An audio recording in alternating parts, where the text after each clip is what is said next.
Two of the best offenses in the league meet, the Los Angeles Stars and the Seattle Storm, in a big football game between two teams in the midst of the playoffs. Stars 10-4, Seattle 8-6. Reggie White with the quarterback sack here. Ironically, not much offense to speak of, but David Treadwell does give them the lead 3-0 to make from the LA kicker. Late in the quarter, White slips through the defense, and that is Lorenzo White, who nearly scores. Human highlight reel, Randall Cunningham finds him on a leaping grab to set up this goal line play. Cunningham, when on the run, he is almost unstoppable, and Eric Green makes the catch for the touchdown. Good luck for any defense, given they make the playoffs, for Randall Cunningham with his scrambling ability. Eagles QB, by the way, in Tecmo Bowl. Late in the first quarter, deep ball to Henry Ellard to move the chains there. Then on third down, Phil Simms with an offense struggling. Well, he takes off and does it himself, and Phil Simms is in for the score. A back-and-forth battle between two of the best in the league this year. Keith Byers, of all guys, with the long catch, and that sets up the field goal kick to extend the lead 13-7 for Team Storm. Another deep ball towards Ellard here late in the half, and he makes a diving catch, and then Ellard does it again after a penalty. They've been backed up outside of the 10, but this throw to Harris is good for the score. A dominant effort for the LA Stars in this one. The favorites going in, and they look like it in the first half of this one. Bobby Humphrey with a big run for Simms and company. And 20-7 is our score before Humphrey strikes yet again. The Bobby Humphrey touchdown extends their lead to 27-7. It seems in so many games this year, the LA Stars break free before there's even a chance for their opponent. The Los Angeles Stars look like one of the favorites to win it all in Season 2. This offense with Phil Simms, Henry Ellard, Bobby Humphrey, so many superstars, and they win going away against the winning club in the Storm, 41-14, Los Angeles. Tonight we got the Baltimore Bulls and the Louisville Lightning. Let's go. Time for game. All right, Barker is sacked. Causing Gannon get the ball. He's looking wide open. He's got his man, Mark Ingram. It's 6-0. Back to, he's looking like he's going to punt it. Oops! Fumble! We are all tied up. It's 7-up. Harbaugh back to pass. And I think someone put some oil on the ball today. Another turnover. It's an interception. And now Gannon's got the ball back. Oh, is he going to run it? Nope. He's got his man for a touchdown. Cook makes it 14-7. All right. Time for a punt. And, no, he's not sacked yet. He's not. Oh, he is now. Side change again and gets the ball back. And let's see, can he make it another? Nope. Someone decides to take it away. It's now interception. 14-7, Harbaugh's back. Oh, he's got a man. He might go all the way. He's going all the way to the IR. Gary Anderson is out. Who are we going to bring in? Ooh. Means nothing meaner than that, and that field goal makes it 14-10. Gannon back one more time. Can he make it happen? He's got Cook. No one near him. Touchdown number 2 on the day. It's 21-10. Harbaugh seeing if he can get anything going. Whoa, wide open. Can they get the timeout in time? Ooh, just in time. They make the field goal. It's 21-13. Anderson now is back in, but he fumbles the ball. The Bulls have it. Now the Bulls are going to be up 24-13. Can they keep it going? Let's see. Harbaugh toss it up again. Somebody get that guy some peanut butter. He needs to get stuck to the ball. Gannon gives it to his boy Ball. And another fumble. Folks, I don't know who greased the ball today, but people are coughing it up.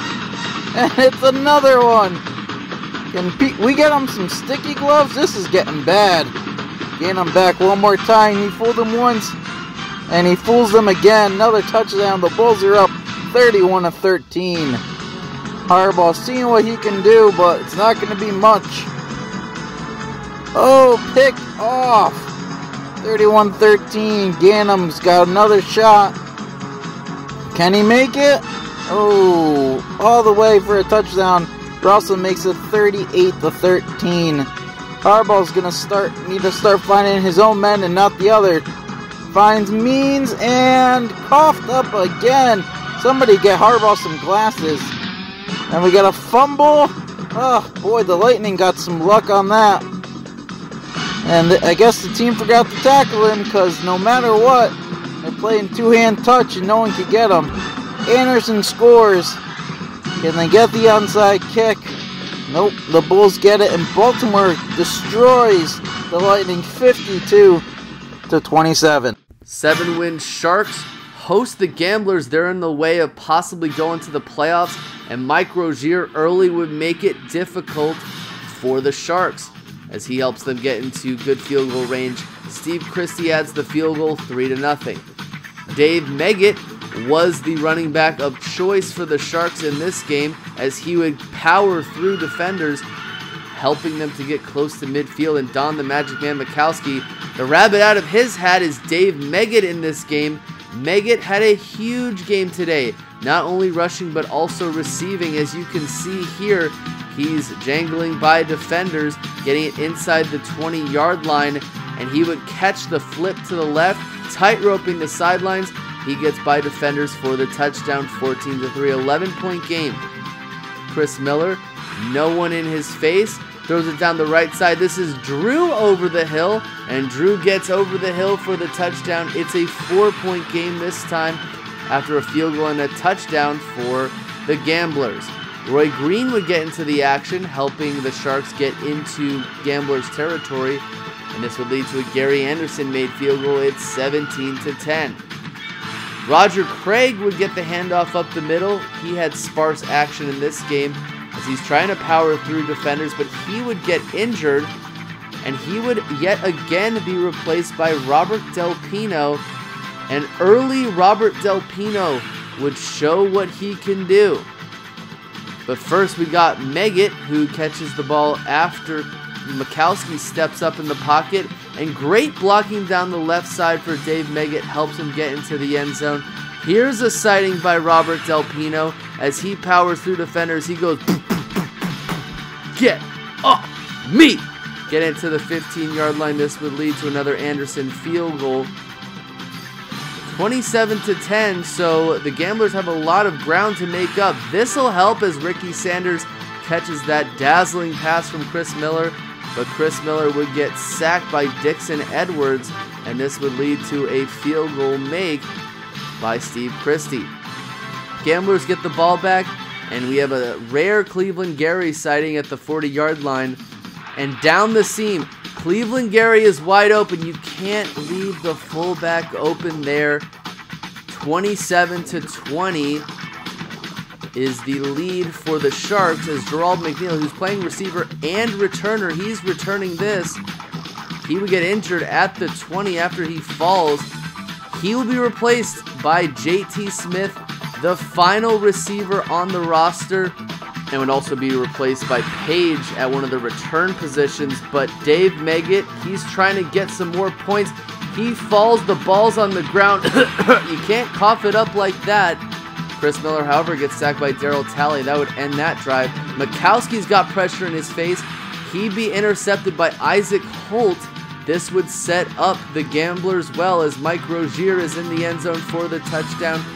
Less than 3 minutes. Tick, tick, tick, tick, tick. Mikowski to Dave Meggett. Again, great game by Meggett, and he sets up a possible go-ahead field goal. Gary Anderson, it's up, and it is good! 30-27 is the game. San Francisco wins. They are 8-6. The Gamblers are 5-9. The Boise Colts are first place in their division, and Miami comes to town to visit them. But Jerome Bettis comes back from injury. He's got a full head of steam. But we'll start off with Hostetler to Ben Winter Coates. And then Chris Warren would get the flip to the left. He's trying to power for some yardage. He fumbles. Luckily, the Colts recover, but Biasucci, who's struggled recently, misses that field goal, so that's a missed opportunity. Jim Knott, Chris Everett, makes good on the next drive, throwing it to Sterling Sharp, and Jerome Bettis coming back from injury. He had a big game. He scores his first touchdown of the game. Hostetler throwing to Slaughter would be intercepted by Henry Jones. He had 2 interceptions on this day.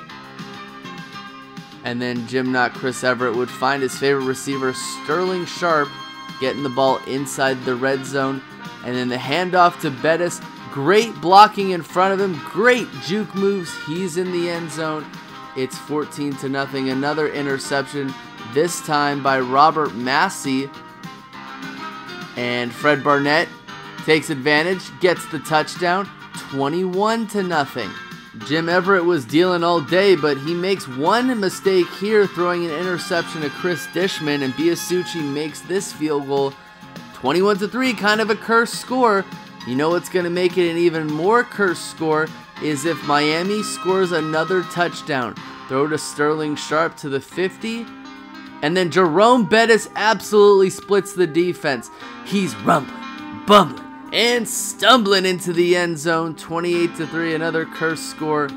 Everett would throw to Sterling Sharp, diving for the first down. Bettis gets the touchdown. The ending score is 42-10. Colts are 10-4. Miami is 9-5. A lowly season for both these teams, but an even more disappointing end for the Charlotte Wildcats, who had a promising beginning, and they're looking to end their season well against Dallas. Bernie Kosar shows off the burn, going down the left side, and he'd hand the ball off to Rodney Hampton, and this is stopping the Wildcats from getting their moral victory at the end of the season, as the Dallas Rattlers would go up 14 after this John Bon Jovi big touchdown catch. And then another catch down the right side to Curtis Duncan, who dunks the ball in the end zone. It's a 2-possession lead for Dallas. But then Warren Moon throws the ball on the wheel route to Harold Green, but Harold Green would get injured, and he would be replaced by Ruben Mays. So they would be out without their starting running back here. But inside of Dallas territory, Merrill Hodge would get the ball. 7 points for the Wildcats. And Rob Moore on the next drive would get the ball down the left side. Ruben Mays would get the touchdown, and now the game is tied. Rob Moore, catch from Warren Moon, who is trying to get a win here. He wants his team to end well, as he would play action, throw the wheel route to Ruben Mays, and Ruben Mays gets his second touchdown of the game. 7-point lead, 21-point rally for the Wildcats. But Bernie Kosar is still feeling the burn. He'll throw it over the middle to Chris Carter to around Wildcat side of the field. And Kosar would throw it to Rodney Holman, the other Rodney on the team, tying the game up.